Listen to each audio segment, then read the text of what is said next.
여러분, 하나님의 은혜, 우리가 아주 작은 부분까지도 큰 감동으로 기억하는 자, 하나님이 그 사람의 삶을 연락하세요.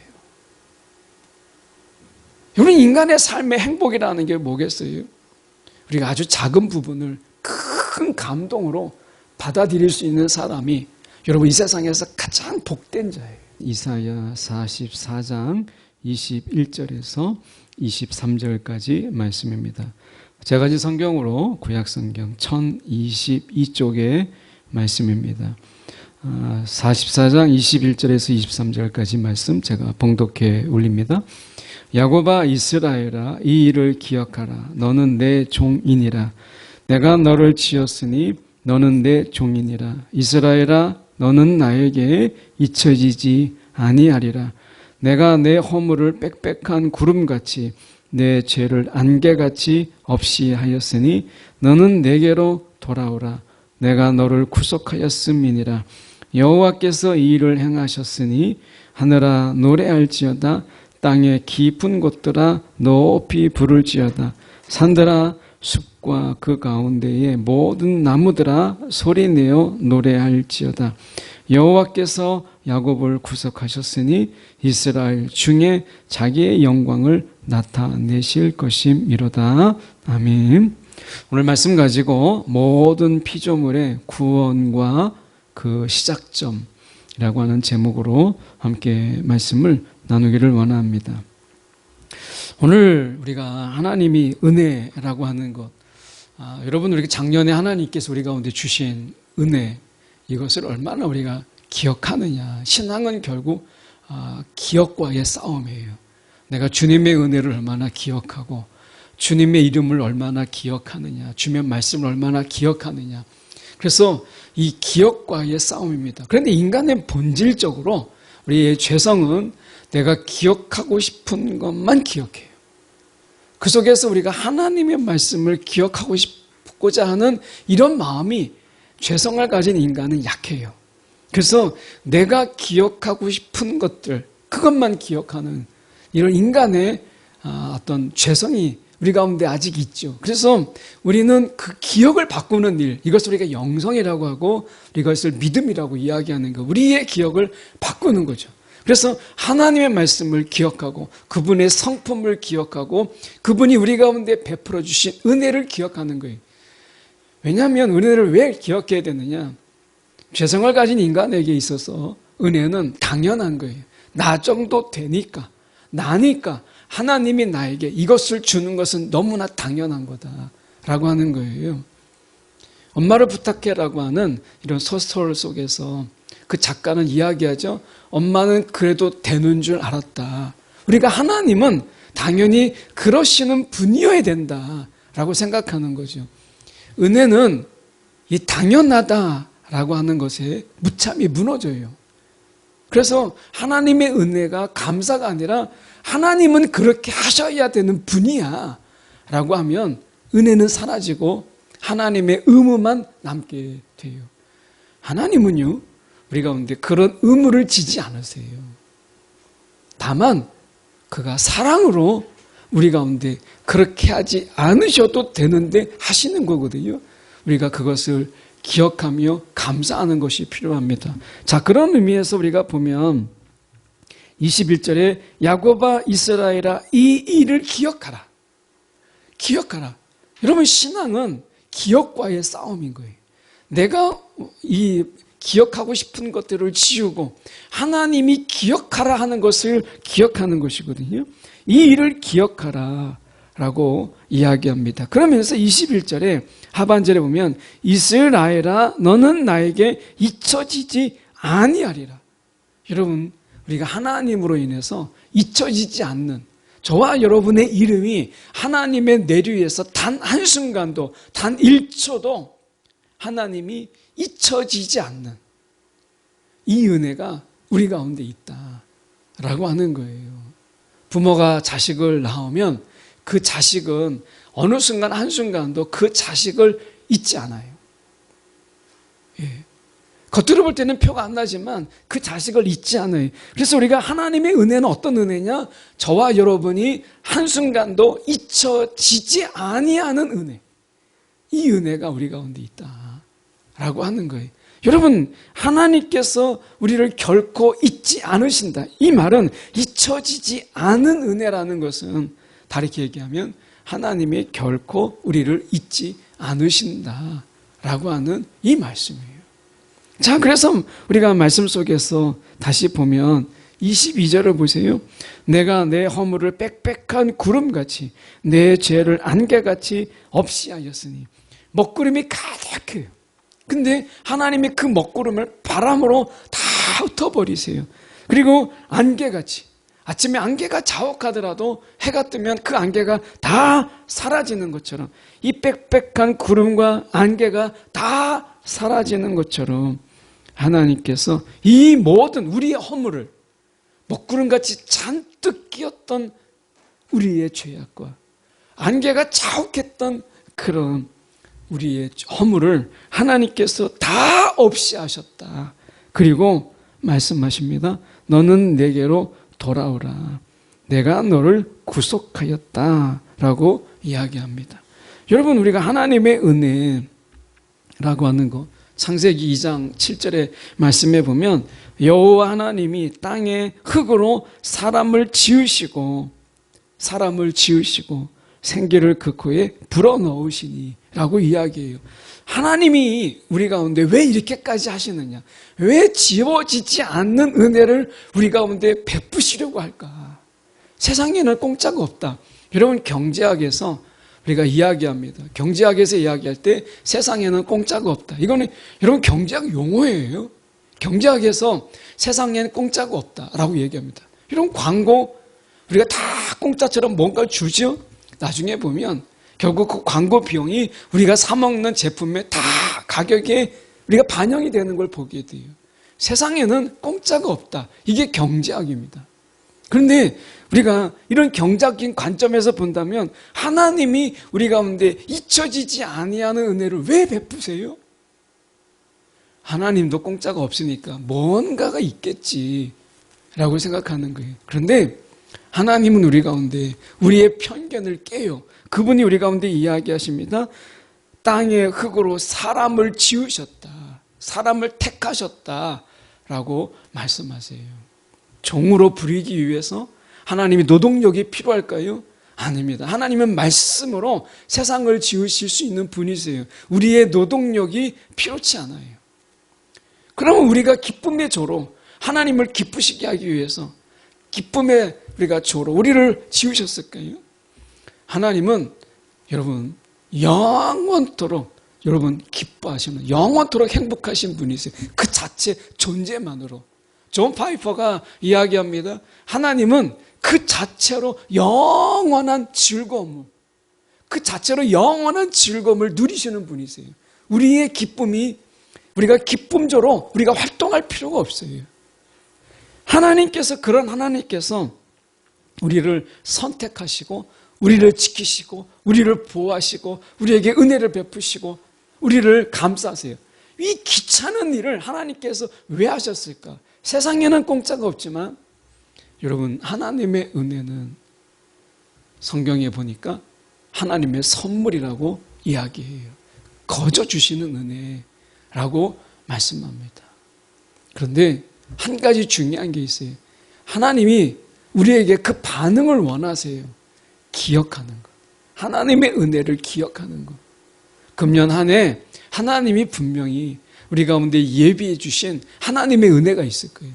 우리가 이 2025년에 이 삶을 살아가는 가운데 우리가 예상하지 못하는, 생각하지 못하는 엄청난 은혜를 우리 가운데 준비해 놓으셨다.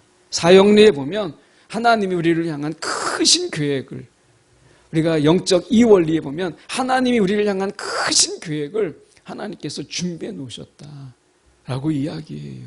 저와 여러분을 향한 하나님의 계획, 우리의 계획보다 더 큰 하나님의 계획과 그 계획을 이뤄갈 수 있도록 하나님이 능력과 하나님이 우리 가운데 주시는 권능을 예비해 두셨다라고 말씀하세요. 우리는 하나님의 선물로 이 세상을 살아가는 존귀한 자들이에요. 그래서 하나님께서 우리 가운데 우리를 왜 사랑하시나, 왜 잊혀지지 않은 은혜를 베푸시나, 하나님이 택하셨기 때문에, 우리를 지으셨기 때문에 그렇다고 말씀하세요. 그러면서 22절에 읽었던 말씀처럼 우리가 내가 너를 구속하였다, 내가 너를 구속하였다, 내가 너를 낳았다 라고 하는 거예요. 내가 너를 선택했다, 내가 너를 지었다 라고 하는 거예요. 여러분, 우리가 생각할 때 부모님 중에서 제약의 저주가 무엇이죠? 왜 내가 너를 낳아서, 하필이면 내가 왜 너를 낳아서, 이런 거죠. 제가 이 이야기를 신방 때 들었어요. 다운 증후군에 걸린 아이가 있어요. 그 가정이 세 자녀가 있는데 막내가 다운 증후군에 걸렸어요. 그래서 그 집에서는 이 아이는 비밀이에요. 첫째, 둘째는 항상 집에 올 때 이 아이를 다른 곳에 숨겨요. 이 아이는 존재하지 않는 아이예요.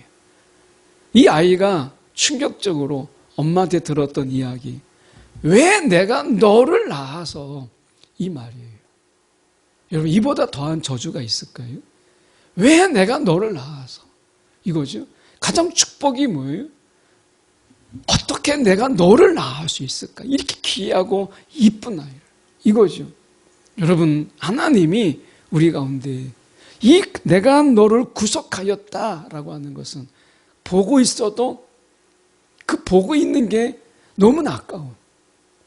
보고 있어도 보고 싶은 이 마음이, 이게 내가 너를 구속하였습니다, 이 말씀인 거예요.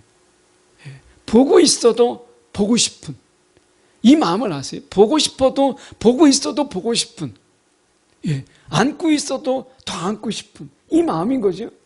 이게 충독이 안 되는 거예요. 그만큼 사랑스럽다는 거예요. 이게 내가 너를 구속하였다라는 말의 의미예요. 하나님이 우리를 그렇게 사랑하셨기 때문에 우리의 허물, 베드로 사도가 이야기했죠. 사랑은 허다한 허물을 다 덮는다 라고 얘기해요. 하나님이 우리를 얼마나 사랑하시는지, 우리의 허물이 빽빽한 구름 같을지라도, 우리의 죄가 안개같이 그렇게 잔뜩 끼어 있을지라도 하나님께서 이것을 다 없이 하셔서 우리를 구속하셨다라고 말씀하시는 거예요. 죄 때문에, 이 죄 때문에 내가 너를 잃고 싶지 않다. 이 죄 때문에 내가 너를 없는 것처럼 여기고 싶지 않다. 이 말씀이 구속이라는 거잖아요. 시편 19편 14절의 말씀에 보면 이렇게 말씀합니다. 나의 반석이시요 나의 구속자이신 여호와여, 내 입의 말과 마음의 묵상이 주님 앞에 연락되기를 원하나이다. 오늘 이 하나님의 은혜 앞에 이 시인의 반응이 무엇이냐면, 내 입과 내 입의 말과 이 마음의 묵상이 주님 앞에 연락되기를 원합니다. 여러분, 2025년에 우리의 입술과 그리고 우리의 마음이 늘 주님을 기억함으로 인해서 주님이 우리의 마음과 입술을 연락해 주시는, 여러분, 금년 한 해 주님을 더 많이 기억하고 아주 세세하게 아주 작은 은혜까지도 내가 기억해 보려고 하는 그런 마음의 가짐으로 여러분, 금년을 여러분 우리가 사셔보세요. 하나님의 은혜 속에서 내가 아주 작은 은혜, 보잘것없는 은혜지만 내가 이것까지도 내가 기억하겠다라고 하는 거죠. 부모는 자식의 아주 작은 부분까지도 우리가 세세하게 기억해요. 어렸을 때는 그 손가락 하나의 움직임까지도 너무 놀라워하는 거예요. 그 손가락이 움직이는 거예요. 그 발가락이 움직여요. 그러면 그 자체가 너무 신비롭고 신기한 거예요. 아이들을 씻겼을 때 발을 간지럽 보면 발가락이 막 움직여요. 그게 너무 신기로운 거예요. 신비 자체예요. 이걸 기억하는 거예요. 여러분, 하나님의 은혜, 우리가 아주 작은 부분까지도 큰 감동으로 기억하는 자, 하나님이 그 사람의 삶을 연락하세요. 우리 인간의 삶의 행복이라는 게 뭐겠어요? 우리가 아주 작은 부분을 큰 감동으로 받아들일 수 있는 사람이 여러분 이 세상에서 가장 복된 자예요. 하나님께서 우리 가운데 우리의 입술로 하는 말과 마음으로 가진 이 마음에 속에 있는 이것까지도 하나님께서 다 아시고 하나님이 간직하신다고 말씀하잖아요. 우리는 어때요? 우리가 그 하나님에 대해서 우리는 얼마나 기억하며 살아가는가라고 하는 것입니다. 우리가 보면 23절에 이렇게 말씀합니다. 여호와께서 이 일을 행하셨나니 하늘아 노래할지어다, 땅의 깊은 곳들아 높이 부를지어다. 이제 우리가 필리핀으로 다음 주에 이제 가면은 필리핀의 이 바기오에서 북쪽으로 올라가 한 5시간 정도 올라가는데요. 거기 올라가면 이제 사가다라고 하는 촌동네가 나옵니다. 다 보이는 건 산이고 나무밖에 없어요. 길도 굉장히 작아요. 좁아요.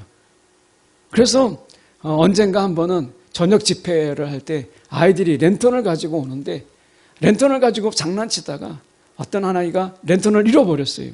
그래가지고 길이 워낙 좁은데 자기가 랜턴 없이 지나가다가 아는 길이니까 간다고 하다가 떨어졌는데 돼지 축사에 떨어진 거예요. 그 길 옆에 돼지 축사들이 있어요. 거기에 떨어진 거예요. 그래서 아이가 크게 다쳤어요. 그래가지고 다시 데리고 와서 막 약 발라주고 한 적이 있어요. 여러분 가면은 다 나무들이고 그리고 산 이런 것밖에 없어요. 오늘 하나님께서 이 말씀하시기를 이렇게 말씀합니다. 로마서 8장 22절의 말씀에 보면 피조물들이 다 이제까지 함께 탄식하며 함께 고통을 겪고 있는 것을 우리가 아느니라. 인간의 타락으로 말미암아 산과 그리고 들과 하늘과 땅이 다 탄식한다. 이렇게 말씀하세요. 인간의 타락은 자연의 타락으로 이어졌어요. 인간의 죄는 인간의 죄로 끝나지 않고 결국에는 이 자연의 타락으로 이어졌어요. 그래서 우리가 로마서에 말씀하는 게 피조물이 자연뿐만 아니라 모든 것들이 인간의 타락으로 말미암아 이제까지 함께 탄식한다라고 이야기해요. 하나님께서 우리를 구속하심으로 말미암아 구원하심으로 말미암아 이 자연 모든 피조물들이 함께 기뻐하도록 우리를 부르신 거예요. 여러분 우리가 신앙 안에서 이 대표자의 의식을 갖는 것이 필요합니다. 우리가 이제 필리핀을 가고 그 작년에 우리가 이맘때쯤 몽골을 갔을 때도 우리는 거기에 가면 한국을 대표하는 한국 교회를 대표하고 한국 교회 청년을 대표하는 이런 마음으로 가는 거죠.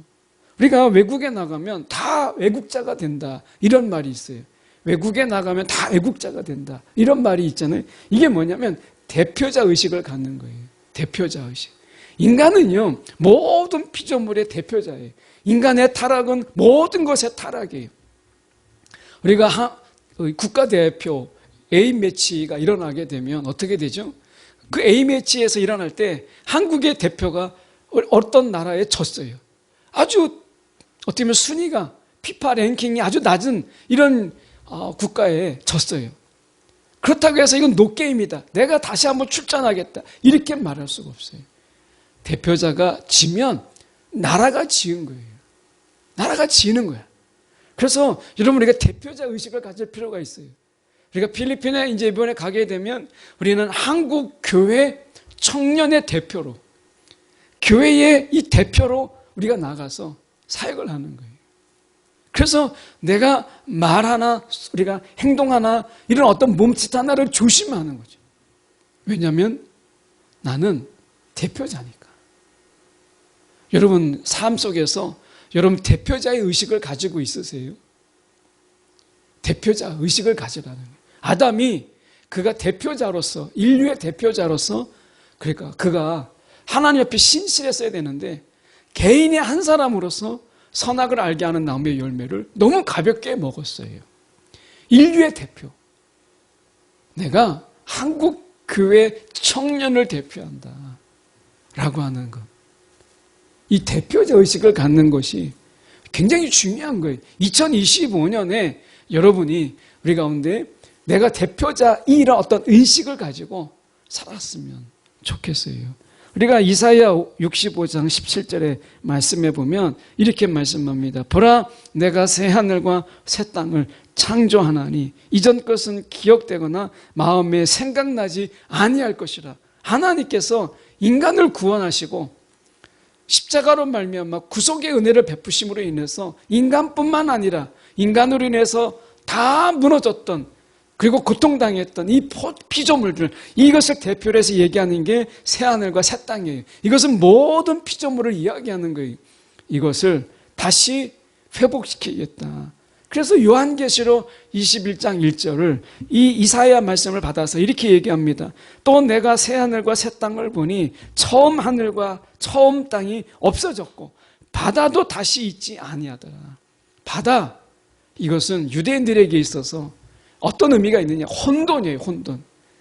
혼란과 혼돈은 없어지고 죄로 인한 이런 영적 무질서가 다 사라지고 새하늘과 새 땅을 보니 이 감격을 이야기하고 있는 거예요.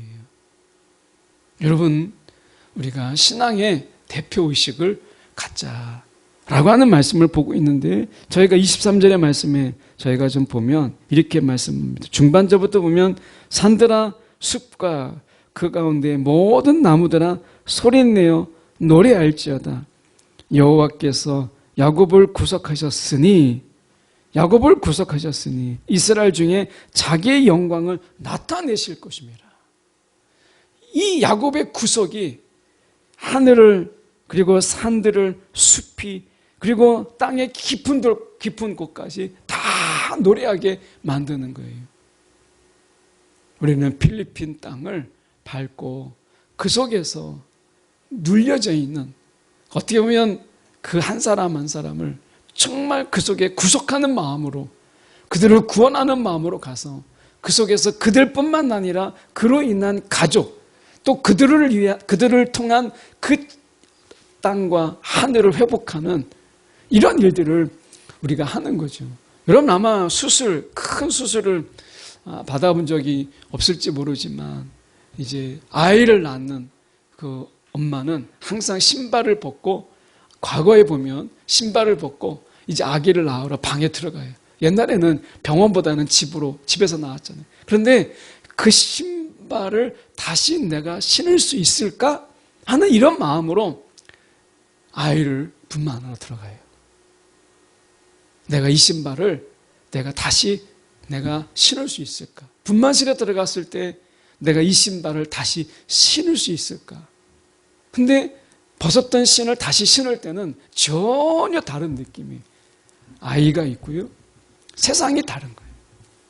여러분, 큰 수술을 앞둔 병원의 중환자실에 들어갔을 때의 그 마음과 나왔을 때의 하늘은 전혀 달라요. 하늘이 너무나 아름답고, 내가 이 마지막이다 했는데 그 하늘이 너무나 아름답고 새의 소리가 너무나 반갑고 햇빛은 너무나 찬란한 거예요. 이게 오늘 구속 전과 구속 이후에 환경이 바뀐 거예요. 우리가 바라보는 게 달라지는 거예요. 하나님이 저와 여러분을 2025년의 삶을 통해서 작년에 봤던 하늘, 작년에 봤던 내 주변의 환경들, 여러분 이것 말고 2025년에는 내가 보지 못했던 것을 새롭게 볼 수 있는, 하늘이 새로워지고 나무가 새로워지고, 분명히 이제 또 눈이 오고 봄이 오면 새로운 이런, 우리가 봄을 맞이하지 않겠어요? 뭔가 좀 새롭게 다시 볼 수 있는 이런 하나님의 은혜를 우리 가운데 분명히 베푸실 거예요. 여러분, 오늘 우리가 다시 돌아가서 21절의 말씀에 야곱아 이스라엘아 이 일을 기억하라. 너는 내 종이니라. 저는 이 부분이 참 어려워요. 왜냐하면 하나님께서 이스라엘아 이 일을 기억하라. 내가 잊혀지지 않는 은혜를 그에게 베푸는데 종이라고 불러요. 내 종이니라. 종은 뭐예요? 하나님이 시키는 대로 하는 자들이잖아요. 그러니까 하나님이 우리 가운데 잊혀지지 않는, 잊을 수 없는 하나님의 놀라우신 은혜를 베푸는데, 그를 부를 때 내 종아 이렇게 불러요. 기왕이면 내 아들아, 내 딸아 이렇게 부르면 좋은데 왜 내 종이라고 불렀을까? 라고 하는 거예요. 근데 그 종에게 하나님은 한없는 은혜, 도저히 잊을 수 없는 은혜, 잊혀지지 않는 은혜를 하나님이 베푸세요. 누구에게? 종에게. 그래서 말씀하잖아요. 너는 내 종이니라. 내 종이니라. 이렇게 말씀하세요. 넌 내 자녀라. 이렇게 하면 이해가 되는데 내 종이라. 이렇게 말씀하세요. 왜 이렇게 말씀하셨을까? 여러분, 이 종은 말씀의 종이에요. 말씀대로 살아가고 말씀대로 행하는 자가 여러분 종입니다. 이거는 하나님의 그냥 종이 아니라 하나님의 말씀의 종이에요. 금년 한 해 여러분 우리가 하나님의 말씀의 종이 되어서 살아가는, 그 속에 부어주시는 말씀의 성취가 하나님이 잊을 수 없는 은혜라고 표현하고 있는 거예요. 오늘 하나님이 우리 가운데 말씀하세요. 하나님은 어떤 하나님이냐? 오늘도 말씀하시는 하나님이세요. 그분의 말씀에 귀를 기울이고 그 말씀대로 우리가 행하면서 살아가면서 그 속에서 우리 가운데 부어주시는 도저히 잊을 수 없는 은혜. 머리로 배우는 지식은요 금방 잊어버려요. 여러분 학생 때 여러분 배웠던 거, 교수님들이 아니면 선생님들이 앞에서 이야기했던 거 여러분 얼마나 기억하세요?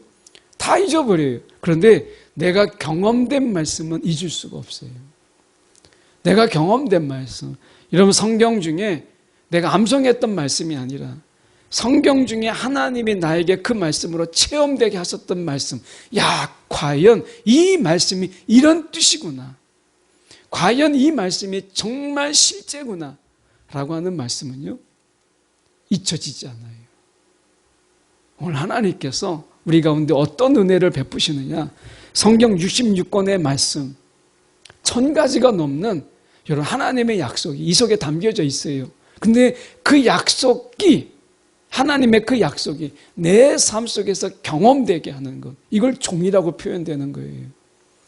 그래서 우리 가운데 이 약속의 말씀이 내가 평생 살아가는 가운데 잊을 수 없는, 잊혀지지 않는 그 말씀으로 우리 가운데 주시겠다라고 한 겁니다. 여러분 2025년 하나님이 주신 말씀, 근데 그 말씀이 우리 가운데 삶 속에서 경험되는 말씀으로 잊혀지지 않는 말씀이 많아지는 그런 저와 여러분의 삶이 되기를 원해요. 하나님이 여러분 주시는 말씀이 삶 속에서 과연 이렇구나, 이런 경험된 말씀이 많아지는, 풍성해지는 그런 2025년을 살아내는 우리 청년의 신앙 되기를 간절히 소망합니다.